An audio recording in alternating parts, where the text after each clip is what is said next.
خداوند یسوع مسیح میں آپ کی سلامتی ہو اور خداوند آپ کو بہت برکت دے۔ آئیے ہم تیسرے کلمے پر غور کریں۔ تیسرا کلمہ، کلمہ محبت، شکستہ دل کی شفا۔ خداوند یسوع مسیح کی صلیب خدا کا وہ زبردست نور ہے جو خدا کی لازوال محبت اور بنی نوع انسان کے گناہ کو، خدا کی قدرت اور انسان کی عاجزی کو، خدا کی پاکیزگی اور انسان کی نجاست کو ظاہر کرتی ہے۔ خداوند یسوع مسیح کی صلیب کے پاس 4 عورتیں موجود تھیں، جن میں پہلی خداوند یسوع مسیح کی ماں مریم، اور دوسری ان کی ماں کی بہن، تیسری مریم کلوپاس کی بیوی، اور چوتھی عورت جو تھی وہ مریم مگدلینی تھی، جن میں سے خداوند یسوع مسیح نے 7 بدروحوں کو نکالا تھا۔ خداوند یسوع مسیح کے سب شاگرد ان کو چھوڑ کر بھاگ گئے تھے، اور ان کے بھائی بھی اس وقت صلیب کے پاس نہیں تھے۔ صرف اور صرف یوحنا، جو خداوند یسوع مسیح سے بہت محبت رکھتا تھا، وہی اس وقت صلیب کے پاس موجود تھا۔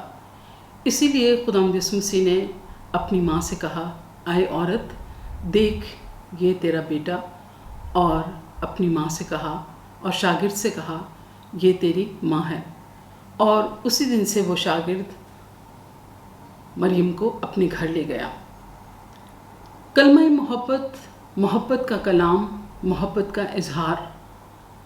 محبت ایک اندرونی قوت ہے جو انسان کو عمل کرنے پر آمادہ کرتی ہے۔ یہ ایک مکمل اور اٹل وفاداری کا جذبہ ہے۔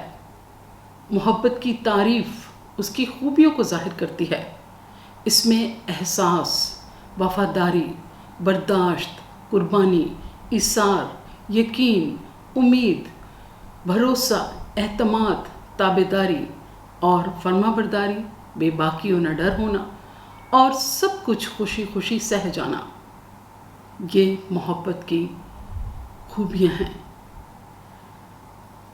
وہی کیلوری محبت کی عظیم اور لازوال داستان ہے، بہترین مثال ہے۔ خدا خود محبت ہے۔ خدا نے دنیا سے ایسی محبت رکھی کہ اس نے اپنے اکلوتے بیٹے کو بخش دیا، تاکہ جو کوئی اس پر ایمان لائے ہلاک نہ ہو بلکہ ہمیشہ کی زندگی پائے۔ خداوند یسوع مسیح نے خدا کی محبت کی خوبیوں کو صلیب پر ظاہر کیا، انسان سے محبت کو ظاہر کیا، آپ سے اور مجھ سے محبت کو ظاہر کیا، اور ان سب سے، تاکہ جو کوئی اس پر ایمان لائے ہلاک نہ ہو بلکہ ہمیشہ کی زندگی پائے۔ محبت خواہ خدا کی ہو، خدا کے ساتھ ہو، انسان کے ساتھ ہو، یا کسی رشتے کے ساتھ بھی ہو۔ محبت کی بڑی مثالیں، جب ابراہیم کی محبت اسحاق کے ساتھ، ربکہ کی محبت اپنے بیٹے یعقوب کے ساتھ، اور یعقوب کی محبت اپنے بیٹے یوسف کے ساتھ، اور خداوند یسوع مسیح کی محبت خدا کے ساتھ اور اپنی ماں کے ساتھ اور تمام بنی نوع انسان کے ساتھ۔ یہاں تیسرے کلمے میں ہمیں بیٹے کا پیار اور محبت خدا کے ساتھ نظر آتا ہے اور اپنی ماں کے ساتھ نظر آتا ہے۔ جب مریم کے پاس فرشتے نے آ کر سلام کیا اور خوشخبری دی کہ تیرا بیٹا ہوگا، اس وقت سے لے کر آج جب وہ صلیب کے پاس موجود ہیں، ان تمام واقعات اور باتوں پر جو خداوند یسوع مسیح سے تعلق رکھتی تھیں، وہ غور و فکر کرتی تھیں۔ اسی لیے تو وہ بڑی دلیرانہ طور پر آج صلیب کے پاس کھڑی ہیں۔ وہ بہت صابر تھی، بہت محبت کرنے والی تھی، اور اپنے بیٹے کو اس قدر شکستہ اور اس قدر زخموں سے چور اور صلیب کا غم سہتے ہوئے وہ دیکھ رہی تھی۔ یہ محبت کی خوبیاں ہیں جو ماں کے اندر ہے۔ گو وہ شکستہ ہیں مگر بڑی دلیرانہ کھڑی ہیں، کیونکہ ان کا شوہر یوسف بھی اس وقت دنیا فانی سے کوچ کر چکا تھا۔ اس وقت وہ زندہ نہیں تھے، اور نہ ہی یسوع مسیح کے کوئی بھائی، ان کے اور بیٹے مریم کے اور بیٹے وہاں پر موجود تھے، اسی لیے خداوند یسوع مسیح نے اپنی ماں کو اپنے شاگرد یوحنا کے سپرد کیا۔ صلیب پر سے نجات کی تیسری برکت خاندان سے محبت ہے۔ ہم جانتے ہیں کہ ماں بچپن ہی سے، ماں کی گود جو ہے وہ ہر بچے کے لیے ایک درسگاہ کی حیثیت رکھتی ہے۔ اسی طرح سے خداوند یسوع مسیح کی ماں اور دنیا کے تمام انسانوں کی مائیں اپنے بچوں کو پیار کرتی، انہیں پرورش کرتی ہیں، ان کی ماں باپ مل کر تربیت کرتے ہیں تاکہ بچے پروان چڑھتے جائیں اور وہ بڑھتے جائیں۔ اور جب ماں باپ جو بچوں کو پیار کرتے ہیں، ان کی تربیت اور پرورش کرتے ہیں، تو بچوں کی فرما برداری اور احساس مندی ان میں محبت کا رنگ بھر دیتی ہے، اور یوں گھر خوشیوں کا گہوارہ بن جاتا ہے۔ خدا کی نظر میں مثالی گھر خاندان وہ ہے جس میں ماں اور باپ دونوں یسوع مسیح کی محبت سے سرشار ہوں، جہاں افراد خانہ کو سکون، اطمینان اور تحفظ ملتا ہو، جہاں محبت ہو، جہاں پیار ہو، جہاں اکٹھے خوشیوں اور غموں کو بانٹنے والے ہوں، جہاں ایک دوسرے سے کا احساس رکھنے والے ہوں، جہاں ایک دوسرے کی تابعداری کرنے والے ہوں، جہاں ایک دوسرے کا احترام کرنے والے ہوں اور فرما بردار ہوں، اور وہاں بچے اپنے ماں باپ کی عزت کرنے والے ہوں، اور گھر میں سب کو برابر حقوق ملیں۔ اب مسیحی زندگی میں ماں باپ کا کیا فرض ہے؟ ماں باپ کا فرض ہے کہ وہ اپنے بچوں کو بچپن ہی سے خدا کے کلام سے متعارف کروائیں، خود بھی کلام مقدس پڑھیں اور اپنے بچوں کو بھی پڑھنا سکھائیں۔ جس طرح سے جسمانی ضروریات کا ماں باپ خیال رکھتے ہیں، اسی طرح ضروری ہے کہ وہ اپنے بچوں کی روحانی ترقی اور روحانی خوشی اور روحانی بڑھوتی کے لیے بھی وہ کام کریں۔ اور جو کچھ ماں باپ کرتے ہیں، جب وہ اپنے بچے ان کو دیکھتے ہیں تو بچے بھی وہی کرتے ہیں۔ ماں باپ کو چاہیے کہ بچپن سے وہ خداوند سے پیار کرنا اپنے بچوں کو سکھائیں۔ لیکن ہم اکثر کیا دیکھتے ہیں؟ آئے دن ہم مختلف واقعات کو سنتے ہیں۔ جو ماں باپ اپنے بچوں کی صحیح طور پر پرورش نہیں کرتے، خدا سے متعارف نہیں کراتے، کلام مقدس کے مطابق بچوں کو چلنا نہیں سکھاتے، ان کے بچے بہت ساری مشکلات کا سامنا کرتے ہیں۔ اور ماں باپ کو چاہیے کہ وہ ایسا سمجھداری سے کریں، اپنے بچوں کو سکھائیں، اپنے بچوں کو بتائیں، کلام مقدس میں سے چھوٹی چھوٹی کہانیوں کی صورت میں بچپن ہی سے بچوں کو سکھائیں۔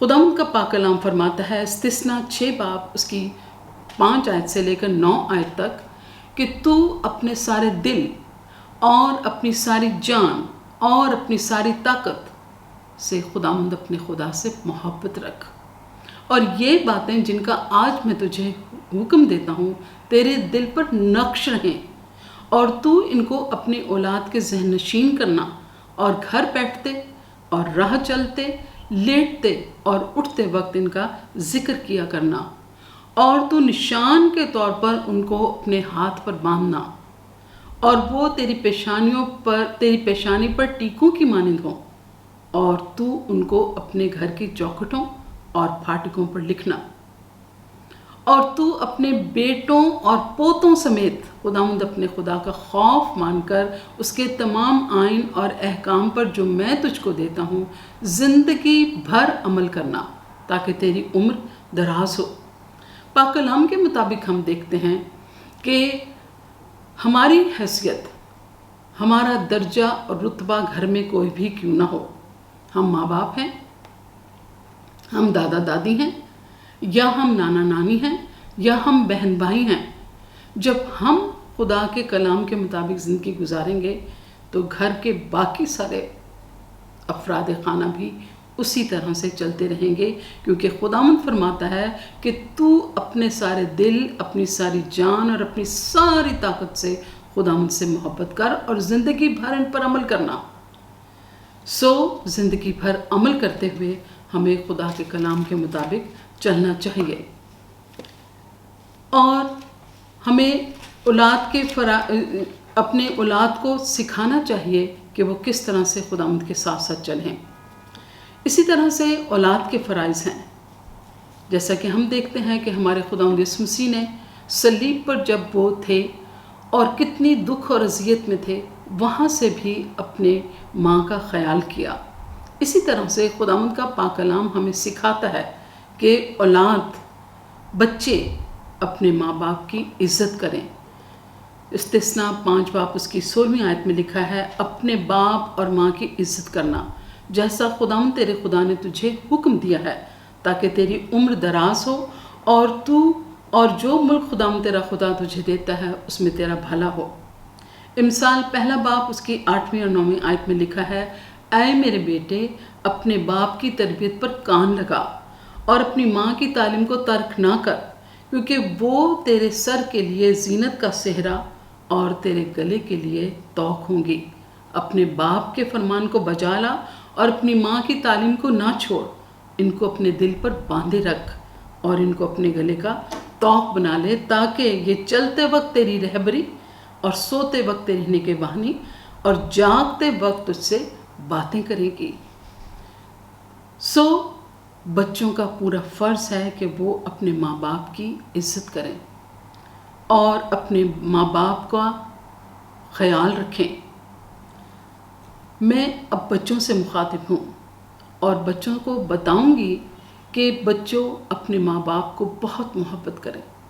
آپ کے والدین کسی بھی عمر میں ہیں، چاہے وہ بہت بزرگ ہیں، چاہے وہ اتنے بزرگ نہیں ہیں، لیکن آپ کے والدین، آپ ان کی عزت کریں، انہیں پیار کریں، ان کا خیال رکھیں اور ان کی ہر ضرورت کو پورا کریں۔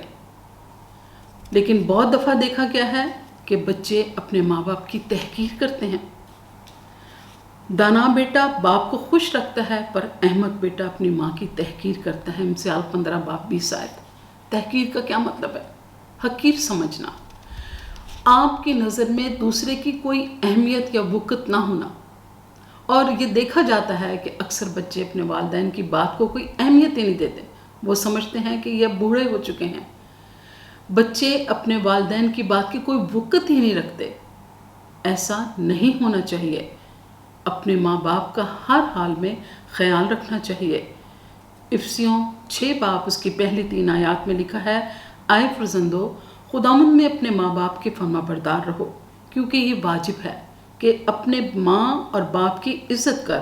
یہ پہلا حکم ہے جس کے ساتھ وعدہ بھی ہے، تاکہ تیرا بھلا ہو اور تیری عمر زمین پر دراز ہو۔ خداوند کے ساتھ وفادار رہنا اور پھر اپنے ماں باپ کی عزت اور احترام کرنا، ان کا خیال رکھنا، یہ تمام بچوں پر واجب ہے۔ اسی طرح سے میں آپ سے یہ کہنا چاہوں گی کہ اگر آپ نجات یافتہ ہیں تو خداوند کا شکر ہو، اگر آپ نجات یافتہ نہیں ہیں تو آج خداوند کو قبول کریں اور خداوند کو اپنا شخصی نجات دہندہ مانیں۔ ہر سال متواتر ہم تمام کلمات کو سنتے ہیں، پہلے سے لے کر 7ویں کلمے تک، لیکن ہماری زندگیاں وہیں کی وہیں رہتی ہے، ان میں کوئی بڑھاؤ نہیں ہوتا، ہم روحانی طور پر ترقی نہیں کرتے۔ اس بات کے لیے ہمیں سوچنا چاہیے، اور جب ہم جو خدا کے کلام کے مطابق چلتا ہے، وہ کبھی بھی اپنے والدین کو حقیر نہیں جانتا، نہ ان کی تحقیر کرتا ہے۔ کیونکہ بہت دفعہ ہم دیکھتے ہیں خاندانوں میں کہ بہت ساری بیٹیاں، بہویں جب خود کچھ نہیں کر سکتی تو وہ اپنے خامند کے تھرو اپنے والدین کو، ان کے والدین کو سب کچھ کہہ دیتی ہیں۔ ایسا نہیں ہونا چاہیے، ہمیں اپنے والدین کا بہت خیال رکھنا چاہیے۔ خداوند آپ کو برکت دے، اور یہ بات یاد رکھیے کہ وہی یسوع جس نے صلیب پر ہمارے لیے جان دی، وہی یسوع آج اور کل اور ابد تک یکساں ہے اور ہمارے ساتھ ہے، اور وہ اب دوبارہ جلد آنے والا ہے، اور ہمیں خداوند یسوع مسیح کے آنے کے لیے تیار ہونا ہے۔ پاک کلام فرماتا ہے، پولس رسول غلاطیوں کے خط اس کے دوسرے باب کی 20ویں آیت میں فرماتے ہیں کہ میں مسیح کے ساتھ مصلوب ہوا ہوں، اور اب میں زندہ نہ رہا بلکہ مسیح مجھ میں زندہ ہے، اور میں جو اب جسم میں زندگی گزارتا ہوں تو خدا کے بیٹے پر ایمان لانے سے گزارتا ہوں جس نے مجھ سے محبت رکھی اور اپنے آپ کو میرے لیے موت کے حوالے کر دیا۔ یہ ہے مسیح کی محبت کہ انہیں خدا سے محبت، اپنی ماں مریم کے ساتھ محبت، تمام دنیا کے انسانوں کے ساتھ محبت اور ہمارے ساتھ محبت۔ اسی لیے پاک کلام فرماتا ہے، پس عزیز فرزندوں کی طرح خدا کی مانند بنو اور محبت سے چلو، جیسے مسیح نے تم سے محبت کی اور ہمارے واسطے اپنے آپ کو خوشبو کی مانند قربان کر دیا، خدا کے نظر کر دیا۔ سو ہمیں اپنی اپنی زندگی پر غور کرنا ہے اور کلام مقدس کے مطابق چلنا ہے۔ خداوند آپ کو برکت دے۔